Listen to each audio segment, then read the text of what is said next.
warahmatullahi wabarakatuh. Apa kabar sahabat Uhuwah Islamiyah? Semoga tetap dalam lindungan Allah. Video reaction dari Gracia Pelo terkait kasus fitnahan yang menimpa. Cekidot.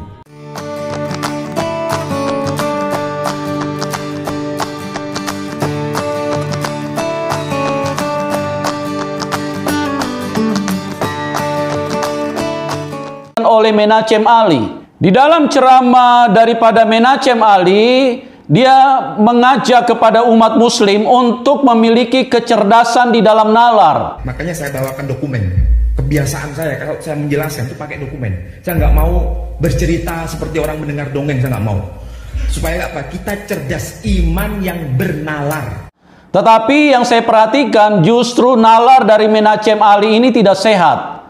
Nalar yang sakit.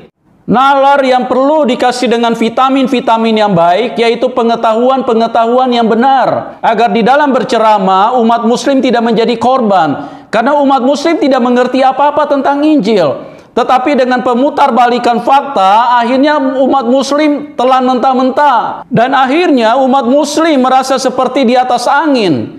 Padahal isi ceramah dari Menachem itu semuanya adalah sebuah kepalsuan. Karena data-datanya tidak jelas dan tidak benar. Karena Alkitab tidak pernah bicara seperti itu, Menachem.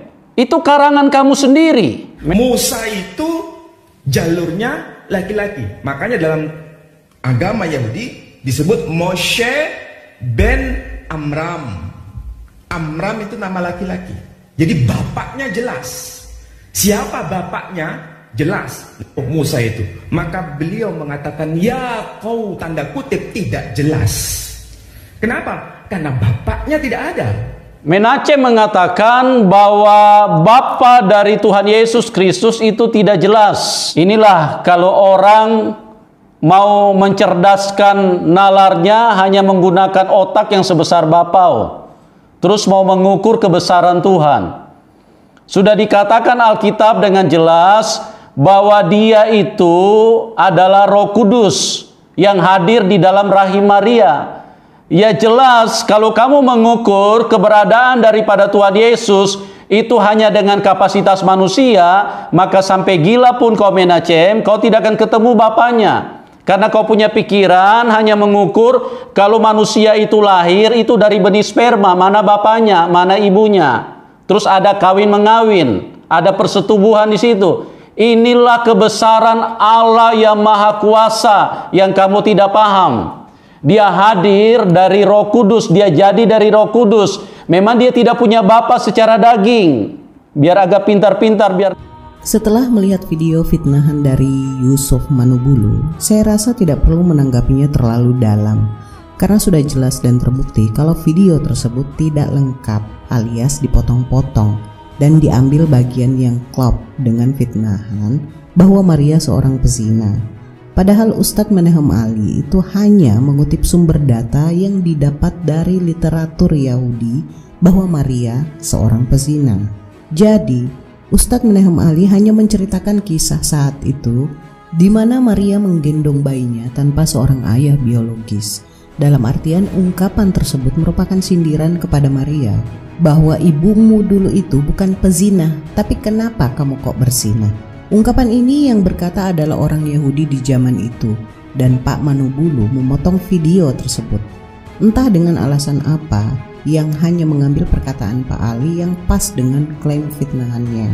Berikut video asli dari Ustadz Menachem Ali terkait Siti Maryam. Isa ibnu Maryam. Ini menandakan apa? Menandakan bahwa memang betul-betul mereka ini tidak mengakui karena disandarkan kepada ibunya. Dan Quran pun betul-betul luar biasa memberikan informasi. Dalam surah Maryam itu ada potongan ayat bunyinya begini. Ketika menuduh si Maryam itu di hadapan ulama-ulama Yahudi. Jadi ulama-ulama Yahudi datang bersama-sama dengan gengnya. Kemudian di situ Maryam didakwa sambil menggendong bayinya. Mungkin pernah mendengar itu, saya kira jamaah. Kemudian apa yang dikatakan mereka? Mereka mengatakan dengan ungkapan wa ma kana ummuki baghiyah, dan ibumu itu bukan seorang pezina. Itu maksudnya bukan menandakan bahwa menuduh ibunya pezina, bukan. Tapi maksudnya kenapa ibumu itu bukan pezina tapi kamu kok berzina. Itu maksudnya begitu. Ini bahasa sastra Timur Tengah begitu. Jadi kalau ibumu bukan pezina tapi kenapa kamu kok berzina? Kalau bahasa Arabnya wa ma kana ummuki baghiyah. Jadi ini memang tuduhan bahwa Maryam itu dianggap pezina. Bahkan justru sebaliknya, bahwa di dalam Al-Quran begitu dimuliakannya sosok Maryam ini. Maryam sejak kecil memiliki kedekatan kepada Allah Subhanahu wa Ta'ala, membiasakan dirinya dengan banyak beribadah, munajat, dan doa tidak pernah ia lupakan. Ketakwaannya juga begitu sempurna. Dia pun biasa puasa sehari dan berbuka 2 hari. Tak heran mukjizat diberikan berupa makanan yang berasal langsung dari sisi Allah. Ini terdapat di Al-Quran Surah Al-Imran ayat 37 yang berbunyi, setiap Zakaria masuk untuk menemui Maryam di mihrab, ia dapati makanan di sisinya. Zakaria berkata, wahai Maryam, dari mana kau memperoleh makanan ini? Maryam menjawab, makanan itu dari sisi Allah.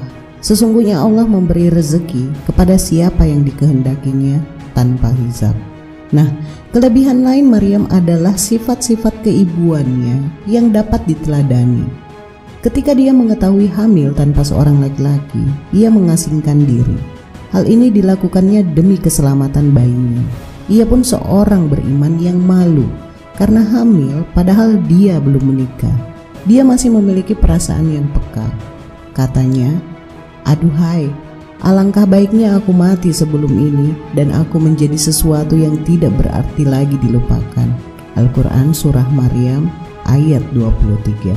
Jadi, untuk Pak Yusuf Manubulu, saya berharap agar berhati-hati dengan tuduhan ini karena berakibat fatal, karena dapat menggiring opini bahwa Ustadz Menahem Ali melakukan fitnah, dan alangkah eloknya jika Bapak segera mengklarifikasi dan meminta maaf kepada Ustadz Menahem Ali.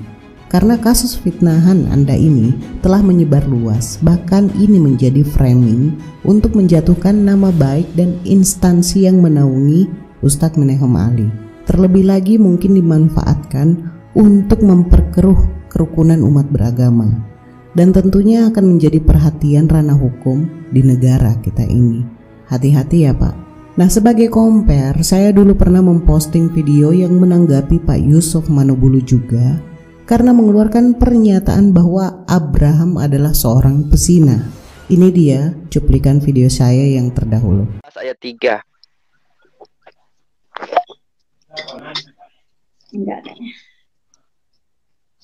Indra yang Ayat 3 ya. Kejadian 16 ayat 3, Pak. Kejadian 16 ayat 3. Saya tunggu dulu aja.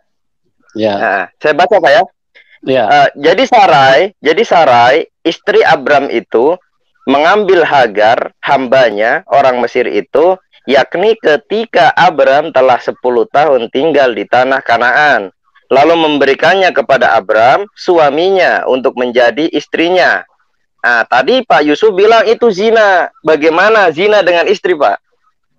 Ya, jadi begini Pak Indra ya.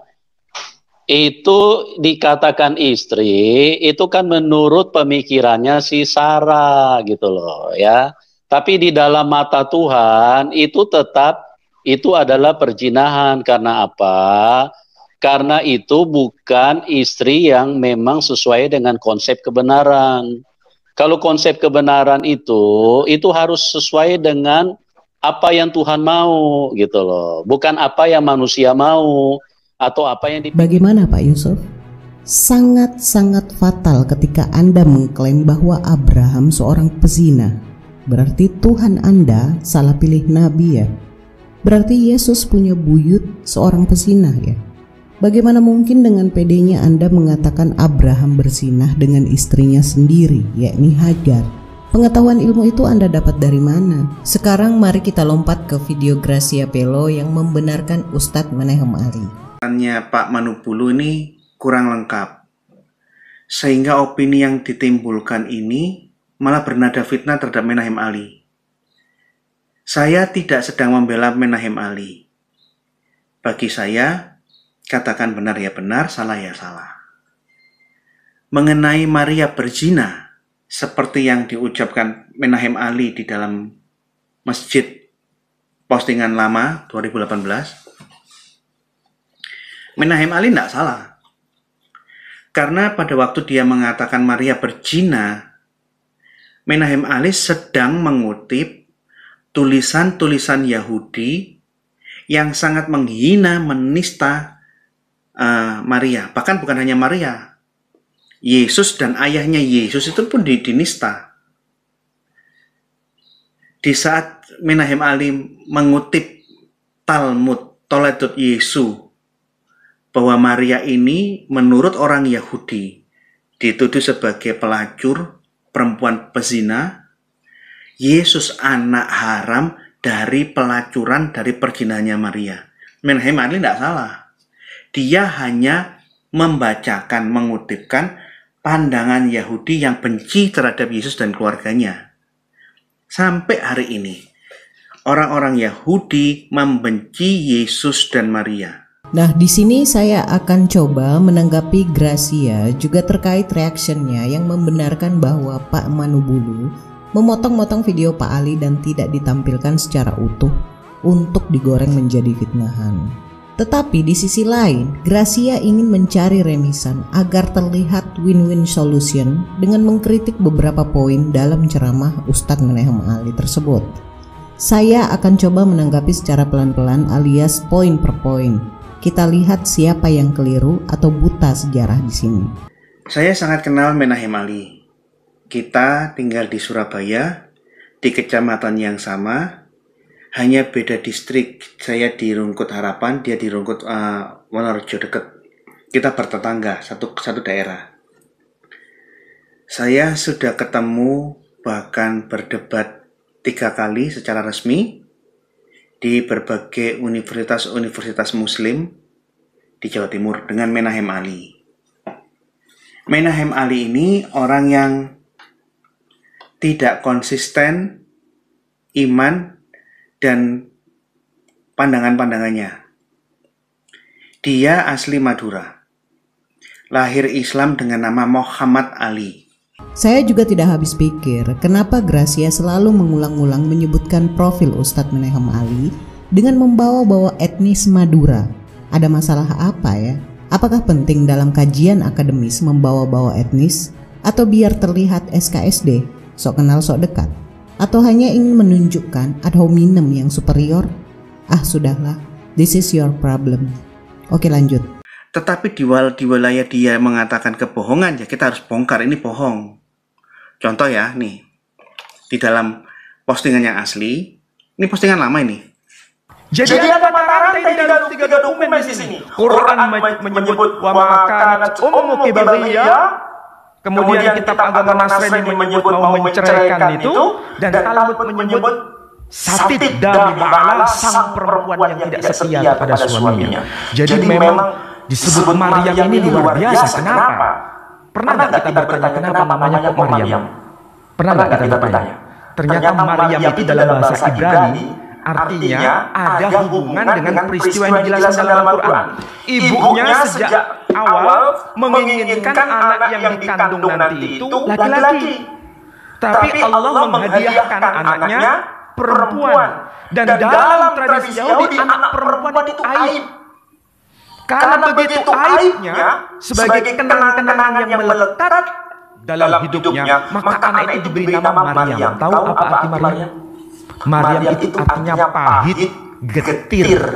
Tapi kalau bisa jadi aneh, roti Maryam itu kan manis. Iya kan? Roti Maryam itu kebanyakan enak, ya kan? Nah, ini kutipannya yang agak utuh. Kesalahan yang ada di dalam postingan ini adalah Menahem Ali mengaitkan kata Maria dengan Mara. Mara itu memang artinya pahit. Tetapi Maria itu artinya merpati. Oleh karena itu, di zaman Yesus bahkan sampai hari ini, banyak orang yang bernama Maria. Zaman itu Maria itu macam-macam. Maria ibu Yesus, saudaranya Maria, ibunya Yesus namanya Maria. Ada Maria Magdalena, Maria saudaranya Marta. Maria banyak. Karena arti nama itu adalah merpati. Nah, kemudian poin selanjutnya adalah tentang nama Maria, di mana Pak Ali menjelaskan dalam ceramahnya bahwa ada mata rantai antara Yahudi, Nasrani, dan Islam dalam kasus Maria ini. Pak Ali mengatakan, kenapa saat itu diberi nama Maria? Karena bentuk kekecewaan sang ibu, Hana, yang awalnya menginginkan anak laki-laki yang ternyata sebaliknya Allah memberikan dia seorang anak perempuan. Nah, kata Maria adalah bentuk Yunani untuk nama Ibrani Miriam, artinya yang pahit, berasal dari kata Ibrani marah atau pahit. Itulah kenapa Hana memberikan nama anak perempuannya dengan Maria sebagai bentuk kekecewaannya yang diabadikan dalam nama tersebut yang berarti kepahitan. Karena dulunya Hana berdoa agar diberikan anak laki-laki. Jadi Pak Ali di sini ada dasar alasan dalam peristiwa tersebut. Nah, yang ingin saya tanyakan, Maria dalam bahasa Ibrani yang diartikan sebagai merpati itu, seperti yang dikatakan Pak Gracia itu dapatnya dari mana? Alurnya bagaimana itu Maria dalam bahasa Ibrani berarti merpati? Oke, lanjut lagi. Di dalam perjanjian lama tidak hanya Yesus. Betul. Ada banyak Mesias, dan bahkan mengenai ada banyaknya Mesias saya sudah saya sudah khotbahkan pada waktu hari Paskah kemarin. Arti kata Mesias itu orang yang diurapi. Di dalam perjanjian lama, siapakah orang yang dituangi minyak kepalanya dengan minyak wangi? Diurapi sampai minyaknya turun ke leher, ke jubahnya. Itu banyak orang. Semua imam diurapi. Harun diurapi, Eleazar anaknya Harun diurapi, semua imam-imam di Bait Allah diurapi. Mesias. Raja-raja. Penabisan raja-raja itu dengan pengurapan, dituangi minyak. Mesias.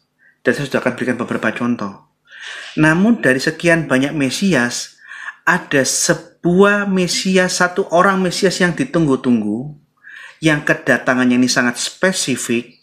Bagaimana dia lahir di Bethlehem, bagaimana dia hidup, dan bagaimana matinya. Mazmur 22, itu nubuatannya penuh.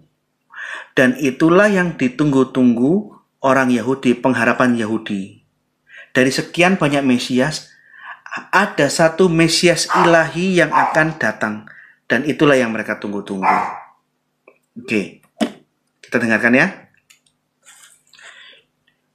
Nih, Menahem Ali ngomong kayak begini seakan-akan Kristen nggak ngerti. Sangat ngerti. Rahemna, rahmatilah kami, wahai Tuhan, rahmatilah kami, Adonai Elohini, Allah Tuhan kami, Ali Israel emneha, atas umatmu Israel, wa ali Yerusalem ereha, dan atas Yerusalem kotamu, wa al Sion miskan kewodeha, dan atas Sion tempat kemuliaanmu, wa al malchut bed David, dan atas kerajaan Daud, bed David, keluarga Daud. Nah, ya kan? Dan atas keluarga Daud. Siapa itu Daud? Mesiheha, Mesiahmu. Jadi Daud itu juga Mesiah. Tapi kemudian mereka menyelewengkan, oh nggak ada yang Mesiah kecuali hanya Yesus. Nah, ini bohong. Ini bohongnya di sini. Kami mengakui Musa Mesias, Harun Mesias, semua imam Mesias yang diurapi. Tapi apakah kita mengatakan tidak ada Mesias selain Yesus? Oh bukan. Yesus adalah satu-satunya Hamasyah, seorang Mesias khusus yang dinubuatkan di Alkitab. Dari antara banyak Mesias, dari antara banyak orang-orang yang diurapi di zaman dulu, ada nubuatan tentang datangnya seorang yang diurapi, yang akan menebus dosa. Dia akan lahir di Bethlehem. Dia akan mati disalib seperti Yesaya. Mazmur 22, satu pasal penuh. Dia akan menjadi korban penebus salah. Dia orang yang suci, sempurna, yang diremukan, mati demi dosa-dosa kita. Yesaya 53. Nah, Mesias yang inilah yang ditunggu-tunggu dalam pengharapan Yudaisme. Ini Menahem Ali sengaja memelintirkan dan melakukan kebohongan di sini. Dia bohong di Masjid Gunung Sari ini. Masjid Gunung Sari Indah. Yuk kita lihat kekeliruan Muhammad Ali. Menahem Ali ini nama aslinya Muhammad Ali.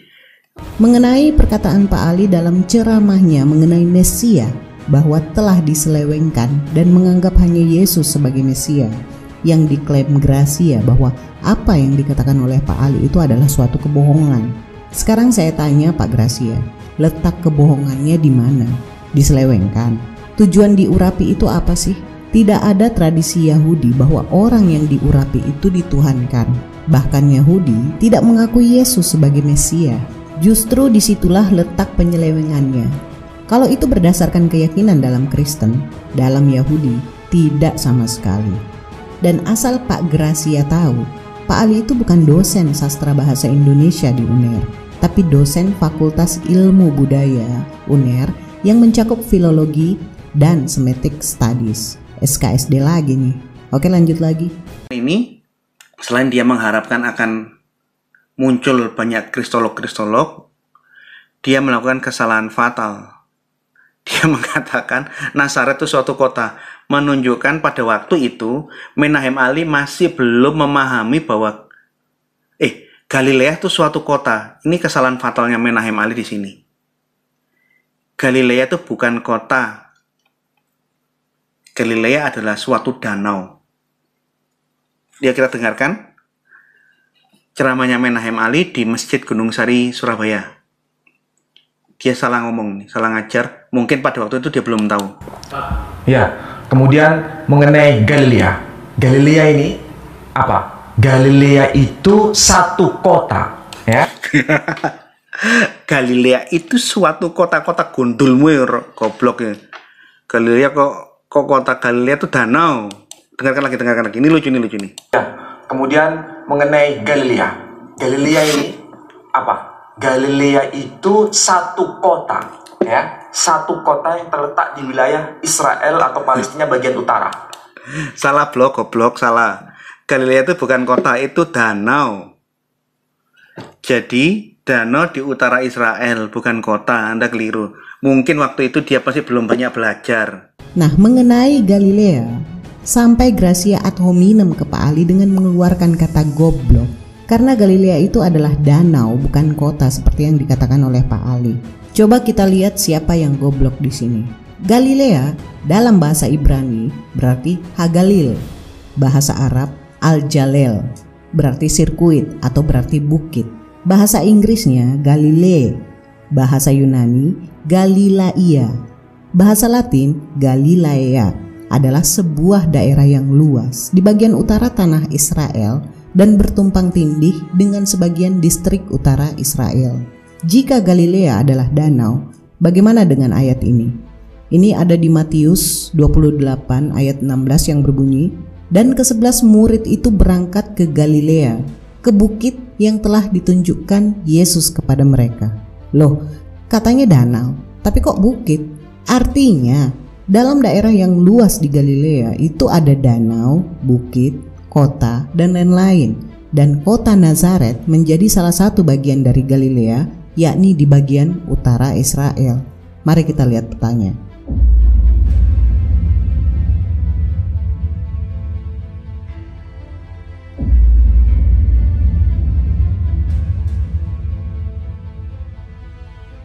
Nah, jadi siapa yang the real idiot di sini? Saya rasa cukup ya. Kesimpulannya, Gracia ini belum bisa dikatakan berpandangan objektif terhadap suatu pernyataan dan kurangnya berpikir dalam menyampaikan apa yang diketahuinya. Dan nasihat untuk kali ini, orang bodoh berpikir dunia itu sempit, padahal dia sendiri mainnya kurang jauh. Saya akhiri pembahasan kali ini, semoga ada hikmah dan pembelajaran yang bisa kita petik. Kurang lebihnya mohon dimaafkan. Akhir kata, Maha benar Allah dengan segala firman-Nya. Allahumma salli ala Sayyidina Muhammad. Wassalamualaikum warahmatullahi wabarakatuh.